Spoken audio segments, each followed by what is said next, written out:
यह संसार मनुष्य की कर्म भूमि और भोग भूमि दोनों है।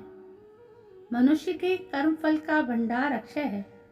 उसे भोगने के लिए ही जीव 84 लाख योनियों में शरीर धारण करता आ रहा है। इसलिए मानव शरीर का एक नाम भोगायतन भी है। कर्म की गति जानने में देवता भी समर्थ नहीं है। मानव की तो बात ही क्या है। समस्त जीवों को अपने द्वारा किए गए शुभ अथवा अशुभ कर्मों का फल निश्चित रूप से भोगना ही पड़ता है। प्रत्येक जीव का प्रारब्ध निश्चित रूप से विधि के द्वारा ही निर्मित है। कर्म फल अटल हैं, उन्हें भोगे बिना छुटकारा नहीं मिलता। यमराज, जिन्हें धर्मराज भी कहते हैं, सभी प्राणियों को उनके पाप पुण्य का फल प्रदान करते हैं। लेकिन जब उनसे कोई गलती हो जाए तो क्या उन्हें माफ किया जा सकता है? नहीं, कभी नहीं।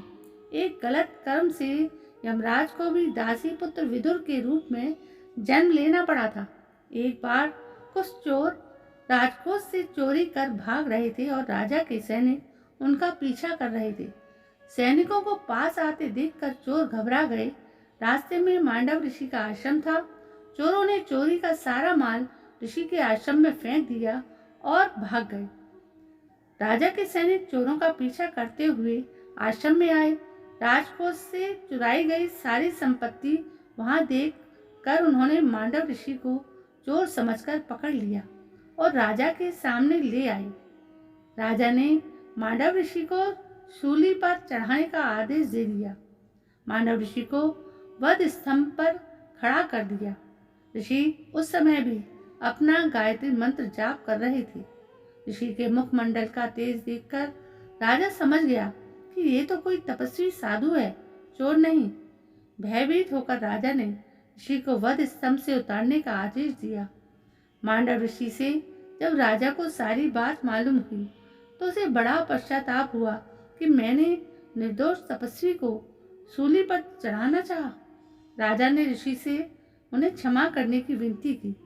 मांडव ऋषि ने कहा, राजा, मैं तुम्हें क्षमा कर दूंगा, परंतु मैं धर्म कर्म के मूल साक्षी धर्मराज से पूछूंगा, मुझ निर्दोष को ऐसा दंड क्यों मिला। मैं यमराज को क्षमा नहीं कर सकता, मैं उसे दंड अवश्य दूंगा। कितना तेजस्वी होता था भारत का संत समाज, जो एक न्यायाधीश से ही उत्तर मांगने जा रहा है। मांडव ऋषि ने यमराज की सभा में जाकर पूछा, बताओ धर्मराज, जब मैंने कोई पाप किया ही नहीं तो मुझे सूली पर क्यों चढ़ाया गया? यह मेरे किस पाप की सजा थी? धर्मराज घबरा गए। उन्होंने सोचा, यदि मैं ये कहूँ कि मुझसे भूल हो गई तो ऋषि मुझे श्राप दे देंगे। अतः उन्होंने कह दिया कि जब आप बच्चे थे तब आपने एक तितली को कांटा चुभोया था। ये उसी पाप की सजा है। जाने अनजाने जो भी पाप किए जाएं, उसका दंड भुगतना ही पड़ता है। मनुष्य अपने पुण्य भगवान को अर्पण कर सकता है, परंतु पाप तो उसे स्वयं ही भोगना पड़ता है।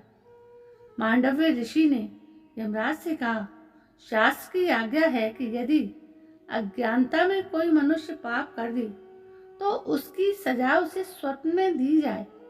मैं अबोध बालक था, इसलिए उस समय किए गए पाप का दंड मुझे स्वप्न में ही मिलना चाहिए था।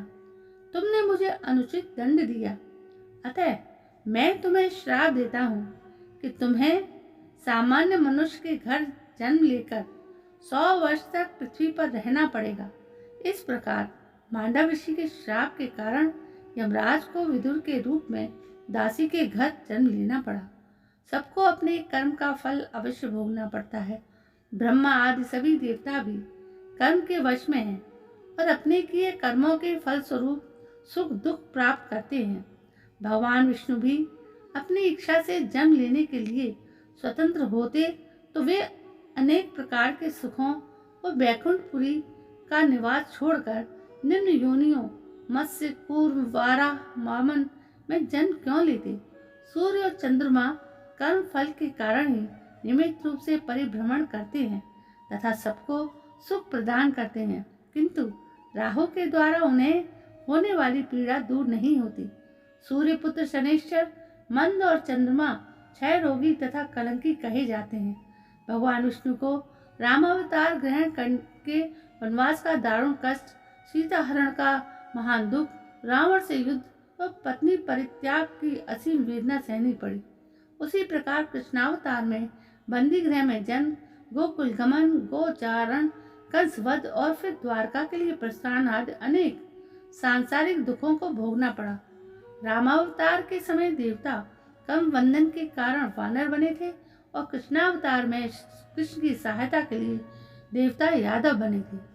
समस्त जीवों को अपने द्वारा किए गए शुभ अथवा अशुभ कर्मों का फल निश्चित रूप से भोगना ही पड़ता है। इसलिए कहा गया है, ऊधो कर्मन की गति न्यारी, सब नदियां जल भरी भरी रही हैं, सागर कही विध खारी। उज्ज्वल पंख दिए बगुला को, कोयल कही गुणकारी। सुंदर नयन मृगा को दीने, बन बन फिरत उजारी। मूरख मूरख राजे कीने, पंडित फिरत भिखारी। सूर श्याम मिलने की आशा, छिन छिन बीतत भारी। तो दोस्तों, ये थी अपने कर्म फलों को भोगने की एक छोटी सी कहानी। कल मैं फिर हाजिर होती हूँ। तब तक के लिए जय हिंद, वंदे मातरम।